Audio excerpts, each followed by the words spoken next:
ദേവസ്വം ബോർഡിന്റെ കടുത്ത അനാസ്ഥ. തിരുവാഭരണ ഘോഷയാത്ര കടന്നു പോകുന്ന പാതയിൽ വെളിച്ചമില്ല. ലാഹയ്ക്ക് സമീപം ചെമ്മണിലാണ് വെളിച്ചമില്ലാതായത്. രാജപ്രതിനിധിയും തിരുവാഭരണ പേടക വാഹകരും സഞ്ചരിച്ചത് ടോർച്ചിന്റെ വെളിച്ചത്തിലാണ്. വിവരങ്ങളുമായി ഗോകുൽ രമേശ് ചേരുന്നുണ്ട്. ഗോകുൽ, ഈ ദൃശ്യങ്ങളിൽ നിന്നും എത്ര വ്യക്തമാണ്? ഒരു തരി പോലും ഒന്നും കാണാൻ സാധിക്കുന്നില്ല, അത്രമേൽ ഇരുട്ടാണ്. മണ്ഡലകാലം ആരംഭിച്ചത് മുതൽ ശബരിമലയിൽ ഭക്തരെ വേട്ടയാടുന്ന ഒരു കാഴ്ചയാണ് കാണാനായത്. അതിന് കേരള പോലീസിന്റെയും സർക്കാരിന്റെയും ദേവസ്വം ബോർഡിന്റെയും ഒരു കൂട്ടുകെട്ടിൽ വേട്ടയാടുന്ന ഒരു കാഴ്ച. ഇപ്പോഴിതാ ഈ അവസാന നിമിഷങ്ങളിലും അവസാന ദിവസങ്ങളിലും അതേ അനാസ്ഥ തുടരുകയാണ്.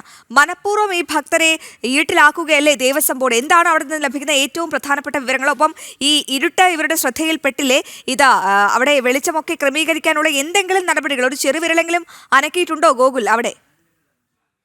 അശ്വതി സൂചിപ്പിച്ചതുപോലെ തന്നെയാണ്. അതായത് ദേവസ്വം ബോർഡിന്റെയും സർക്കാരിന്റെയും ഭാഗത്തു നിന്നും ശബരിമല ആദ്യം മുതൽ അനാസ്ഥ തുടരുകയാണ്. ഇന്നിപ്പോൾ തിരുവാഭരണ ഘോഷയാത്രയ്ക്ക് നേരെയും ഇവരുടെ കടുത്ത അനാസ്ഥ ഉണ്ടായിരിക്കുകയാണ്. അതായത് തിരുവാഭരണ പാതയിൽ വെളിച്ചം നൽകിയിട്ടില്ല. അതായത് ഇന്ന് രാത്രി രണ്ടാം ദിവസത്തെ യാത്ര ഇന്ന് രാത്രി അവസാനത്തിലേക്ക് എത്തുകയാണ്. ലാഹ സത്രം കേന്ദ്രമാക്കി ഉള്ള യാത്രയിലാണ്. ലാഹയ്ക്ക് സമീപം ചെമ്മണ്ണ് എന്ന് പറയുന്ന പ്രദേശത്തുള്ള അവിടെ വൈദ്യുതി ബന്ധം പൂർണ്ണമായിട്ടും വിച്ഛേദിക്കപ്പെട്ടിരുന്നത്. നിലവിൽ ഈ ഘോഷയാത്ര കടന്നു പോകുന്ന സമയത്ത് അവിടെ അത് വനപ്രദേശം കൂടിയിട്ടാണ്. മറ്റ് വെളിച്ചങ്ങൾ യാതൊന്നും തന്നെ ഇല്ല. അതുകൊണ്ട് തന്നെ ടോർച്ചിന്റെ വെളിച്ചത്തിൽ നടക്കേണ്ട ഗതികേടിലേക്ക് ഈ തിരുവാഭരണ ഘോഷയാത്രയ്ക്ക് മാറേണ്ടി വന്നു.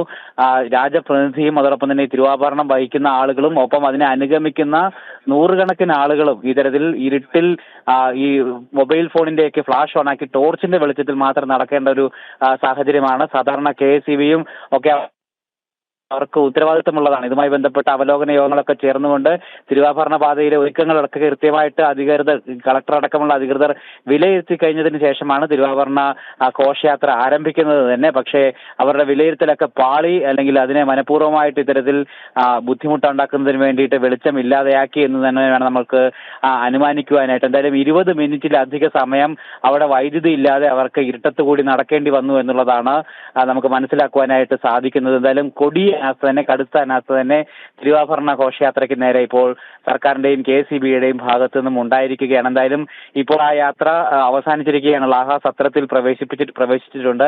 നാളെ രാവിലെ ഇനി വീണ്ടും തിരുവാഭരണ ഘോഷയാത്ര ആരംഭിക്കും. എന്തായാലും ഇപ്പോൾ ഉണ്ടായിട്ടുള്ള ഈ സംഭവം അത് പൊറുക്കാവുന്ന സംഭവമല്ല. പ്രത്യേകിച്ച് അയ്യപ്പ ഭക്തരെ സംബന്ധിച്ചിടത്തോളം തിരുവാഭരണ ഘോഷയാത്ര അത്രമാത്രം പ്രാധാന്യമുള്ളതാണ്. ആ ഘോഷയാത്രയ്ക്ക് നേരെയാണ് അവർക്ക് വേണ്ടിയിട്ടുള്ള പ്രാഥമികമായിട്ടുള്ള ആവശ്യമാണ് വൈദ്യുതി വെളിച്ചം എന്ന് പറയുന്നത്.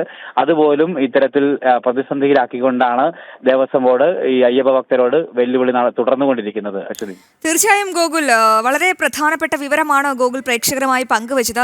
ദേവസ്വം ബോർഡിന്റെ കടുത്ത അനാസ്ഥ തുടരുകയാണ്. തിരുവാഭരണ ഘോഷയാത്ര കടന്നു പോകുന്ന പാതയിലാണ് ഒരു തരി വെളിച്ചമില്ലാത്തത്. ലാഹയ്ക്ക് സമീപം ചെമ്മണിലാണ് വെളിച്ചമില്ല. അതായത് ആകെ ഇരുട്ടിലായിരിക്കുകയാണ്. രാജപ്രതിനിധിയും തിരുവാഭരണ പേടകവാഹകരും ഒക്കെ സഞ്ചരിച്ചത് ടോർച്ചിന്റെ വെളിച്ചത്തിലാണ്. ഗോകുലാണ് അവിടെ നിന്നും ഏറ്റവും പുതിയ വിവരങ്ങൾ പ്രേക്ഷകരുമായി പങ്കുവച്ചത്.